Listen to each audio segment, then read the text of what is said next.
Mais d'abord, Lucas, dans le Loir-et-Cher, le préfet annonce que plus aucun enfant ne dort à la rue dans le département. Oui, Aurélien, quelques jours après la forte mobilisation du collectif Pas d'enfants à la rue 41, le préfet du département explique avoir accédé à la demande des familles sans domicile fixe. Depuis lundi, tous les enfants qui dormaient dans les rues, notamment blésoises, ont été relogés dans des hôtels. Une solution temporaire pas viable selon le collectif et qui laisse craindre un retour prochain à la situation initiale. Hélène Chaplet. 7 degrés affichés ce matin sur cette pharmacie blésoise. Les cheminées fonctionnent à nouveau et les bonnets sont sortis. Difficile d'imaginer que des familles avec enfants puissent encore dormir dehors. Selon le préfet du Loir-et-Cher, ce n'est plus le cas. Les capacités d'hébergement d'urgence ont été revues à la hausse. 310 places désormais avec de nouvelles chambres réservées à l'hôtel.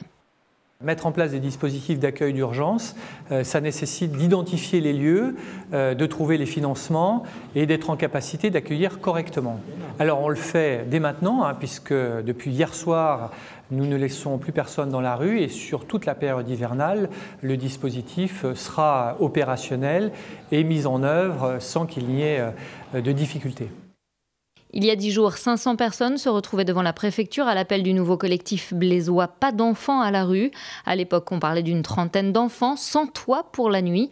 Aujourd'hui, selon le collectif, même si les familles et les enfants sont bien pris en charge, ils ne le seraient que jusqu'au 12 décembre. Les hôtels, on les connaît, dans lesquels ils sont hébergés. Il n'y a pas de possibilité de cuisiner, il n'y a pas de possibilité de prendre le petit déjeuner. Ce sont des hôtels qui sont à au moins 3 quarts d'heure en bus des lieux de scolarité des enfants. C'est du logement, mais qui est très très précaire. Alors, quelle solution d'hébergement après la date du 12 décembre? Le collectif restera vigilant.